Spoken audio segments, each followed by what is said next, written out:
According to Google, approximately 60% of Americans, most people, are living paycheck to paycheck. And I see it too whenever I go outside. There are people who can barely afford rent. They can barely afford food, especially with those inflation prices. Goodness gracious. Gas is also an issue. Car maintenance is an issue. A lot of Americans are unemployed right now, especially Gen Z, you know? And it's crazy to me that America, a first world country, is like this. And when Americans do get a job, the job usually doesn't pay that much, to be honest. I mean, imagine working at Walmart. Walmart, that's a hard job. You gotta deal with annoying customers who are super entitled and angry all the time. You gotta deal with horrible management. You gotta deal with shoplifters, people that work in security, or even police officers. They don't get paid that well. And the jobs that do pay well, the ones that like are super important, like doctors, people in the law field, those types of jobs, um, they take forever to get, you know? So you can either get an easy job, an easy to get job that doesn't take any educational requirements whatsoever and have horrible pay and horrible benefits, or you can, go into college debt and get a more professional job, quote unquote more professional, that does pay well and does have good benefits. Me personally, I joined the army for about 5 years and then did 1 year in the National Guard. Saved up a lot of money, up to about $40,000, and now I got medical benefits. So so to compensate damages that the military did to me, I do get a monthly pension, and plus I have free healthcare. So I'm doing fine in this economy. Don't make this video title make you think I'm making this out of jealousy or whatever. But I do think it is kind of messed up how certain YouTubers are making way more money than the average hardworking American. I mean, you gotta think about it. A YouTuber who talks over video game or movie footage can make, I don't know, almost $15,000 a month. A month. And let's be real here, talking over video game footage or movie footage or doing a review or whatever, it doesn't really take that much work.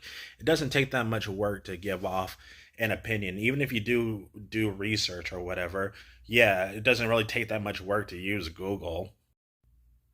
But when I see a YouTuber make that much money with bare minimum work, it shocks me too that so many Americans are tolerating this, especially when certain YouTubers, end up sponsoring scams. Even the YouTubers that I like, whenever I see them sponsor a scam, it feels like I'm getting spit right in the freaking face. That's where most of these YouTubers get their income from. It's from sponsoring scam products like Skillshare or whatever, or fan donations. Now, I definitely feel like if you donate your money to a YouTuber, you have no right to complain about this economy whatsoever. You have no right to complain about food prices, gas prices, renting home prices, car prices. You got no right to complain about the economy because, hey, if you can donate your hard earned money to a YouTuber, I mean, you should be able to afford stuff for yourself. I know it sounds like I'm gaslighting here, which I kind of am, but it's still just insane to me how someone who just looks in front of a screen or talks in front of video game or movie footage can make more money a month than a mechanic. Someone who fixes cars, someone who works in the service industry. Has to deal with annoying customers. I mean, Jesus, even police officers don't get paid that much. It's just crazy to me. It's like society rewards people who work the least. And I know what you're probably thinking. Oh, so YouTubers shouldn't make money off their videos? To a certain extent, yeah. I feel like YouTube should be a hobby, not some sort of financial milking machine. However, I do think that there are certain YouTubers that actually do deserve pay. Animators, for example. Animation is hard. Animation takes talent and skill. And it's way more difficult than just sitting in front of a camera or talking over video game or movie footage. However, animators, at least many of them on YouTube anyway, are the ones that get paid the least. Like that man who made the dog of wisdom video, that video that got millions of views on YouTube. He only makes about $600 on Patreon, and that's crazy to me. Meanwhile, someone like Moist Critical, who just sits in front of a camera, does this boring, dull voice, has a shitty voice acting career. He makes like, I don't know, like so much money compared to actual talented YouTubers.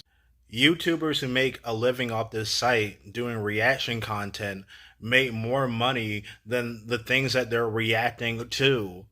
Like, goodness gracious, we're literally in a timeline where YouTubers expect their own audience to donate money to their legal fees. Like, what's next? Are we going to have YouTubers, you know, have their audience pay off their rent and car bills as well? Are we going to have YouTubers um, start having their audience pay for their food? It's just insane to me that 60% of Americans you know, are still living paycheck to paycheck, while some guy who talks in front of a computer or a phone is making bazooka bucks. Personally, the people who collect and take away my garbage and, make my area clean, I consider those people to be more beneficial and heroic than any YouTuber, and yet those people don't receive any money at all. Again, I'm not making this video out of jealousy or anything. I'm just saying facts, and I am well off, and I do have free healthcare, unlike a lot of American YouTubers. So my life is good, but I still think this is a pretty unfair system that we live in. Like, I would be pretty upset if I went to university or college to get a medical degree, work in the medical field, spend years, stressing out and learning to become a doctor. And, when I finally do get the job, it still won't be as much as a generic reactor guy on YouTube who gets like 1,000, who gets like, I don't know, like 10 grand a month on Patreon. Especially like review channels, like y'all people who just sit back and review media, instead of actually creating media yourself. You guys who make like so much money just critiquing other people's work. Yeah, I mean, it's just ridiculous to me that certain critics get so much money despite the fact that they can't even really create anything of value themselves. And it's even more ironic when a lot of these people are like anti-capitalist, but then they just partake in trying to sponsor scams and, e-begging off the internet.